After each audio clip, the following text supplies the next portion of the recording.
to do that. Right? What a position. Take comfy. Take comfy. That's don't step on that couch. Good. This is it. On the spot. This is the one.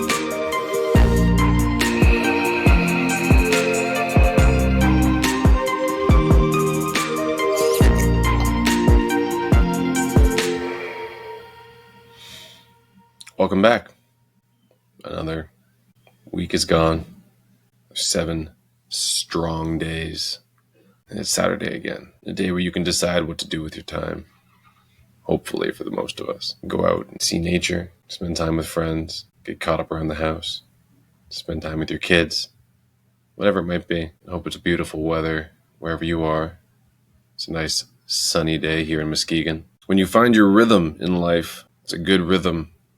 Everything starts to flow and starts to fly. Things begin to just run their course. Now, finding your rhythm is important, ensuring that is, in fact, your rhythm. Many people mindlessly march to the beat of someone else's drum. That's the power of music, is you can create a groove and you can make somebody else move to it. But that same rhythm can be someone else's intention, someone else's dream, someone else's vibration. For example, when you work for a company, that company was started under someone's, maybe some group's vision, dream, desire. So when you show up every day to work your job for your employer, you're moving to their rhythm. You're helping them achieve their goal. It might be helping you move towards yours to some degree.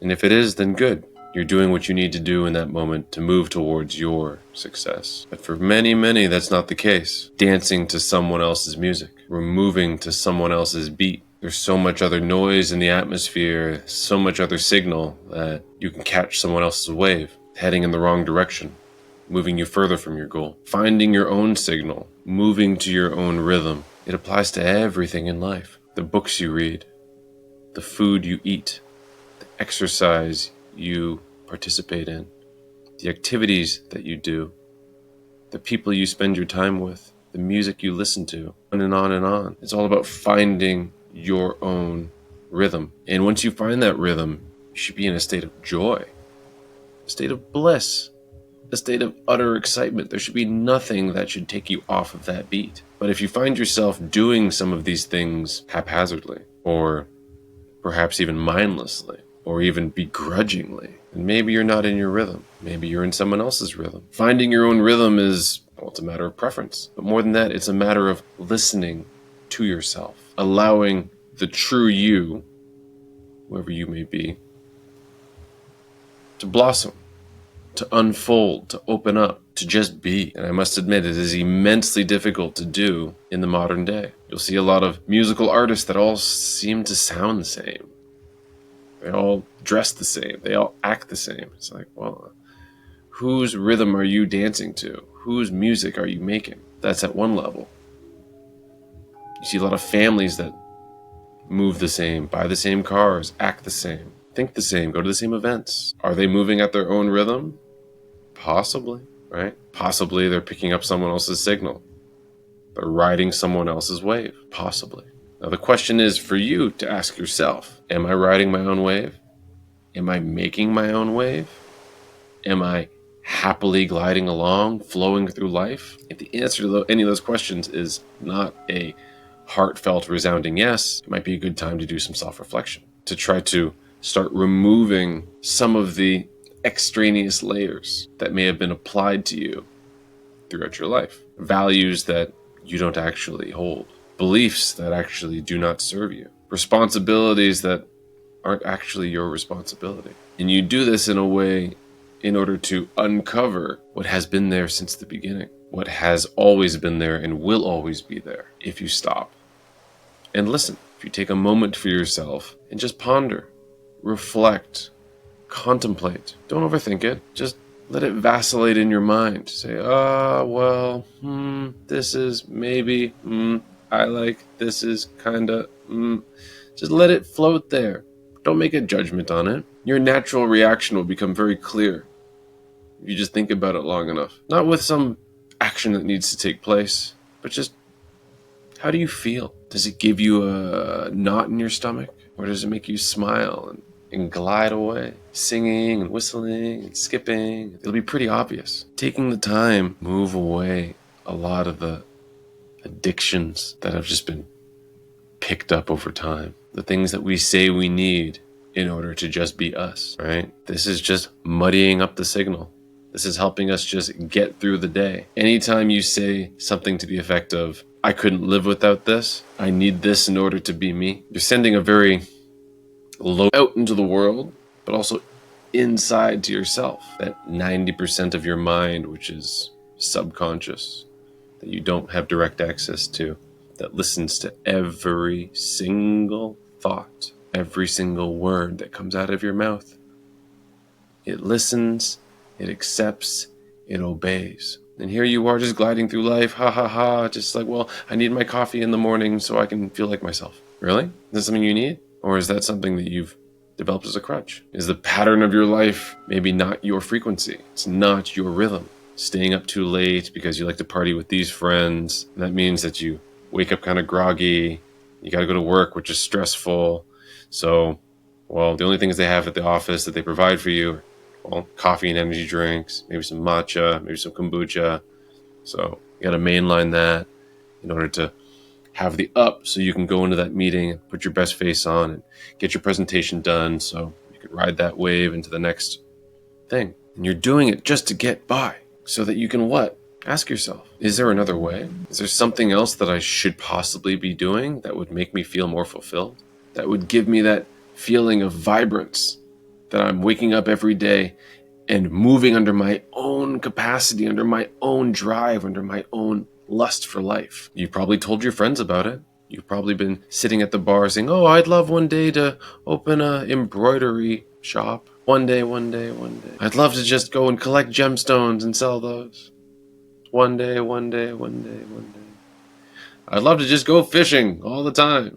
Oh, maybe I'll do it in my retirement. One day. And these dreams are all right there. They're right there in front of you. You're saying them. You're speaking them.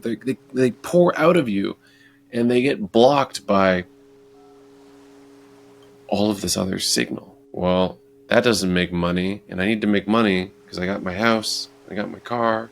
And I got this. And I got that. And I got to do this. And I got to do this. I got to do that. I got to do this. I got to do this. How do you know it won't make money? How do you know that's not for you? Well, I look online and it looks like, well, how do you know? If that's the thing that would make you happy and that's the thing you talk about, then why are you wasting time? Well, I got to save up first. Or once you start cleaving away a lot of the things that you believe that you require, the things you say, well, I can't live without this. Catch yourself. Do you really need that? Or is that something that you just become addicted to? Those sneaky little unsuspecting addictions. It's a dependency. It's a reliance upon something outside of us to give us a feeling of fulfillment on the inside. But this inside is an infinite void. No matter what you put in it, it accepts. 5 minutes, 5 hours, 5 days later, guess what? It's empty again. Gone. Doesn't matter what hole you put it in, how you accept it, it's gone. And usually you're worse off because of it. Maybe you can't see the damage. Maybe you don't see what you sacrificed. But anytime you take the easy road instead of doing the hard thing, something is exchanged. When you're standing at the bottom of a big staircase and there's an escalator there and there's a staircase, you're like, I'll take the escalator. There is something there that you had to trade off. There's an opportunity to conquer that you, later, right? I'll just take the easy way. These are small decisions in life. They're conveniences that rob us of our own ability to be self-fulfilled, to achieve, to have the success. We love our comforts here. Can't live without them. Our plush beds, our very ornate routine, foods that we buy, TV shows that we watch, the channels. It can't all be necessary. I'm not saying cut it all out. I'm saying it can't all be necessary. You really don't require that much, but we've been riding someone else's way, looking around and seeing what other people are doing, and all of a sudden we got to keep up, and otherwise we're not relevant to them. We're thinking the same thing about you. What are we doing? Wasting all this energy, wasting all this time, thinking about stuff outside of us. You can return to yourself. Think about you, not the beliefs or the desires, the attachments that have been thrust upon you in life, that you've picked up along the way. Think about you. What actually makes you happy? What gives you that never-ending thrill? And then build everything else around that. But in order to figure out what that is, you gotta pull back all the other layers and sit or walk and just be. Just calm down. Just listen. And you'll find something in that silence. You'll find a little bubbling anxiety that keeps coming up. You find a little regret of something that you past did. Find all the expectations of the people around you. You can allow those things to either constrict you, hold you in place, or you can move past them. Think about yourself and how you being the best version of you would actually solve all of those things. All the things of your past, by you stepping into the best version and discovering the best version of you, those things disappear. They become the best part of your story, in fact. Everyone loves a comeback. Everyone loves someone who turned around. People look at it and say, "Oh, I'm irredeemable. I've done so many bad things," all that stuff. But we love a story where someone turns their life around, makes a difference. So why not let that be you? I thought I was on this life trajectory. I went through high school, went through college, came out into the corporate world, and I was doing this thing, and I was making good money, but deep down inside I was miserable. Why? Ask yourself. I hate my job. What would you rather be doing? Ask yourself. I'd rather be scuba diving. Oh, but there's no money in scuba diving. So what? Go down that road. I'd rather be a writer. I'd rather be a singer. I'd rather be a musician. Pursue those things. Even at your own peril. Pursue them. Because the moment you're not lustfully excited and blissfully moving towards your purpose, you're a crestfallen star. You're already beginning the long decline. The moment your purpose is no longer your driving factor in life and someone takes that from you, you're just beginning the long death march to the grave. Every single moment in your life is an opportunity to pick the highest star, move towards it, to be the best version of yourself, to let go of your past mistakes, your past stuff, your past. Your past isn't here. It doesn't exist. It's not real. And your future is what you make of it. Also not real, but this present moment, you have the ability to make a choice. I want to be the best parent. I am the best parent. I make the best decisions for my child. I am moving towards my greatest joy. I am finding pleasure in all the things I do in my life. But it starts with right now, present moment, making the tough decision to cut out all the dumb shit. Being aware that when you're on any of those social media channels, when you're watching anything, even on this screen, it's someone wanting you to go do something for them. Now, I can't say that I'm any different. I would like to think that I want you to go do something for you. There will come a day where I will promote some product on this channel. That day is not today. And on that day, I want you to go do something for me. But that day is not today. And everything that I have said to this point and will continue to be about is you. Getting you to open up and just be you. That includes me. Sharing your personal experience. Living your best life. It starts right now. And every moment you spend thinking about it and not doing it, it's a moment you'll never get back. Every moment you waste being constricted by the responsibilities that you've just chained yourself with is a moment you'll never get back. Every moment you spend in your head, worried, concerned, anxious, regretful, angry, spiteful, it's a moment you'll never get back. It's not helping you get closer to your goal.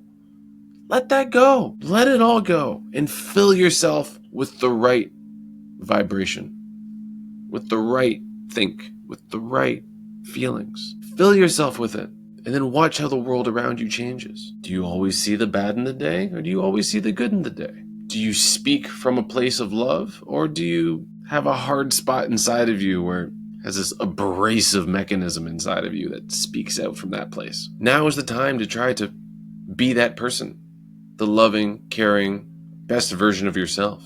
And if you commit right now to being that person, you don't need to know what that person actually is. You don't need to know what they're going to do. But you can start by committing to that. You can look around you and say, oh, actually, me sitting down and turning on Netflix is actually not following through with me committing to that best version of me. Me going to the fast food place because I have that little thing or I saw the advertisement, that's actually not me committing to the best version of myself. Me getting hot and quickly responding to this email because it sort of poked my ego is not me being the best version of myself. Me sleeping in late and not getting up and doing my fitness routine is not me being the best version of myself. These little decisions all start compounding. We love talking about compound interest in the US. What about the compound interest in yourself? Letting that compound over time. Not, oh, I did it Monday through Saturday and I'm going to take a cheat day. No cheat days. Just every day showing up for yourself. Every day loving yourself. Every day making the real decision for you to be the best version of you. Every day realizing I am the best version of myself, so I make all the best decisions. Say it. Well, you might not believe it the first time you say it, but then you say it again. Then you say it again, and you say it again, say it again. I am the best version of myself, moving towards my highest purpose, living life every day as if it's my last. Happily knowing that if it was, so be it, because I'm doing what makes me happy. And what more is there? This is what I hope for everybody. Find your rhythm, find your frequency, find what makes you happy, and make sure it comes from within you. If it doesn't come from within, you have to cast it away. You have to let it go. You have to identify it and reject it, even if you think it'll have some sort of blowback. You have to do it for you. How else are you going to be the best version of yourself if you're allowing all of this negative shit to just keep lingering? You're seeing it, you're thinking it, you're feeling it, you're saying it. How are you going to be your best version? You keep eating it, drinking it, smoking it. How are you going to be the best version of yourself if you make all these small mistakes and you keep allowing them to happen?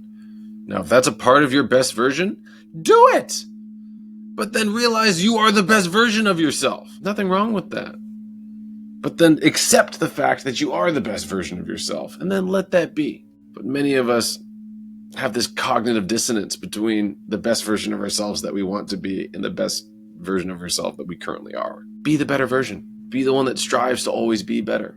Not better than your peers, not better than your siblings, not better than your parents, better than you, because that person already exists. You just have to become them. Realize them, recognize them, be them. No excuses, no mistakes, no shortcuts. Just every moment of every day making the right decision for you. And if it gives you a little bit of fear inside, that's probably the right decision. Oh, I'm afraid to do this because that's probably the right one. Whatever that is, that behind that tough decision is the best version of yourself. Let me tell you a quick little story. When I was in India, after my first month at the ashram, I had this desire to go on an adventure, solo adventure by myself. So I had this idea. And one day I'm in a taxi and there's another gentleman in the taxi and he says, "Have you ever been to Kedarnath?" I said, "No, where's that?" He goes, "It's 250 kilometers away." I'm like, "Can I get there in a couple days?" He goes, "Yeah, absolutely." So I go, "Okay, that's the place I'm going to go." So I go and I rent a motorcycle. I'd never ridden a motorcycle before. And I go to just some like hole in the wall spot, not like an official rental place. It's just like some dude. He rents me his bike and he shows me, he goes, "Oh, this is that." He literally dusted the thing off. It'd been sitting in an alley probably for months and months and months, not even driving. And I get on this thing and it's one of those like it's a cruiser. So it's a little bit further back. It's not like up here if you're into motorcycles.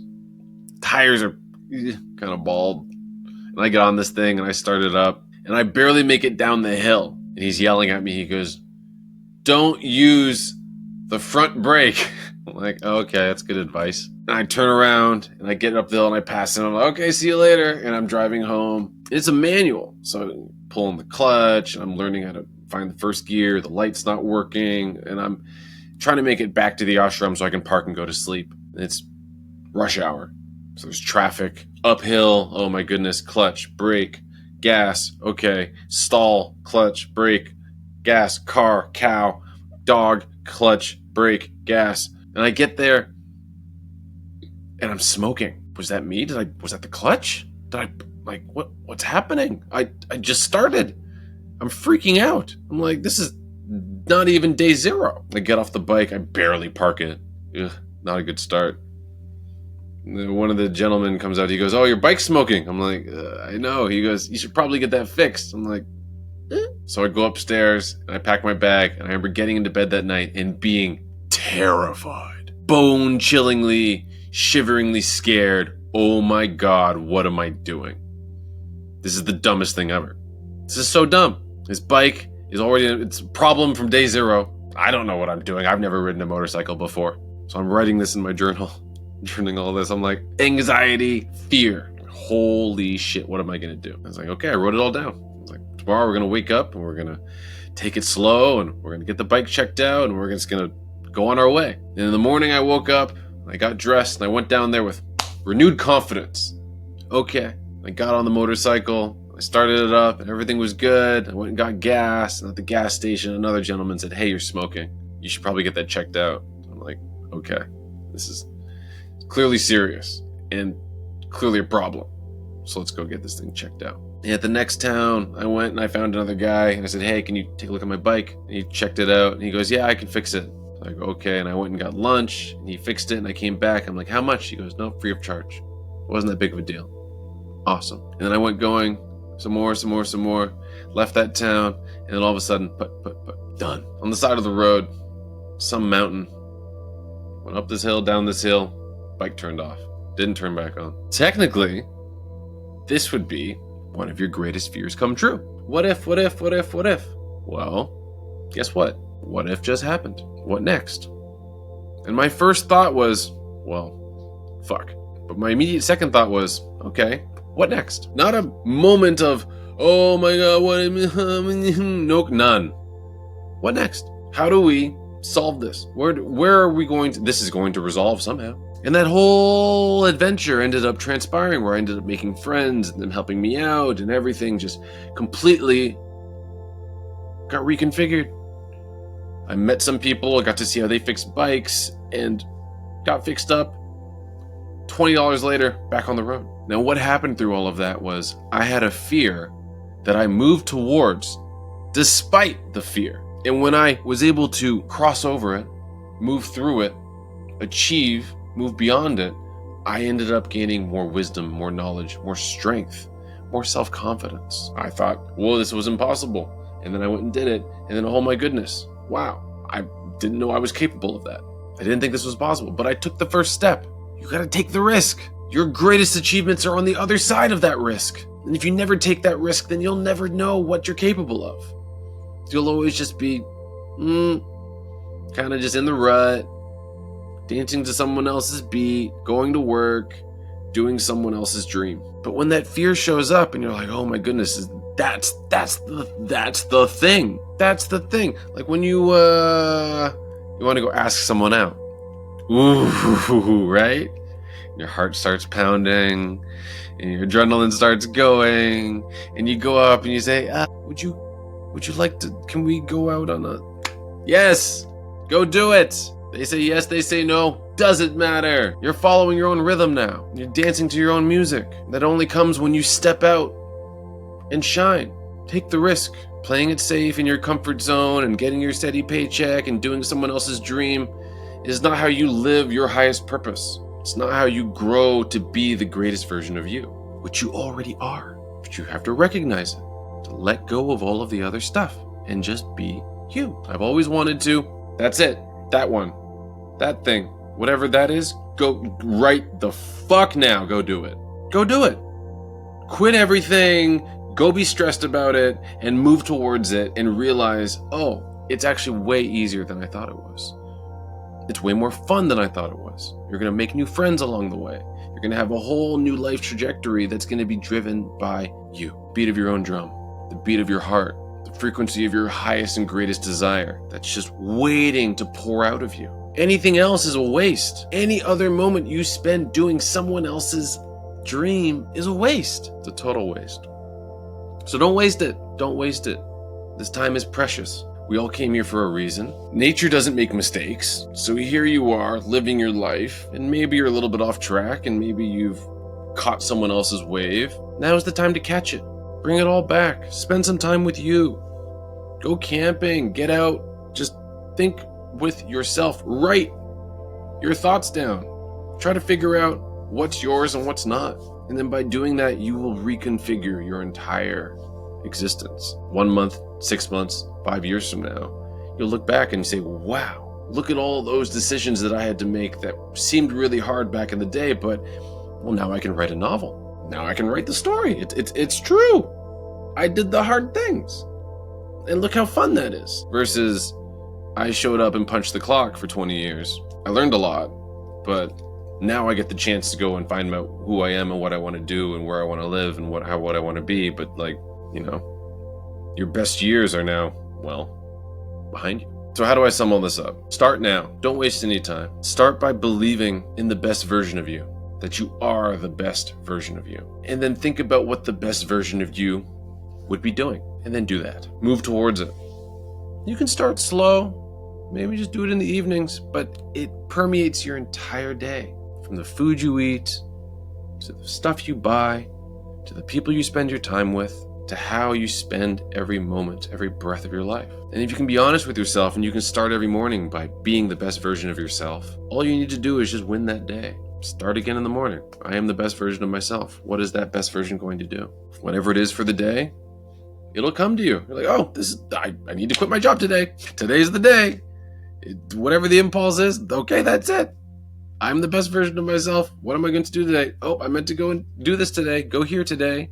Talk to this person today. Start this business plan today. Whatever it might be. Move to a different country. Listen to yourself. Please, please, please, please, please listen to yourself. And when you do that, well, the sky's the limit. The sky's the limit. That's it for today. Hope you had a wonderful time listening. I hope I have inspired some activity. I now feel like I need to go be the best version of me, which probably entails, walking this dog, going to the farmer's market and trying to find some good organic food. Maybe I got a new hammock. I can go set that up and read my book. Whatever that might be for me, I'm going to go figure out what that is so I can continue being the best version of me. And I wish that for you as well. Take this time for you. Sit, reflect, identify what the positive growth trajectory is for you to just be the best version of you. Start your little business or go traveling, break up with somebody or whatever it is. Do it for you. Be selfish. That way you can be entirely you. No excuses, no regrets, no anxiety, no apologies. So thank you for listening and have a great week. Hey, Sophia, we're done. Passed out. Hey, Sophia. Want to go outside? Sophia. You're so good the way you sit there. What now? Should we go outside? Let's go outside. Oh, yeah. Oh. That's it for this week. See you next time.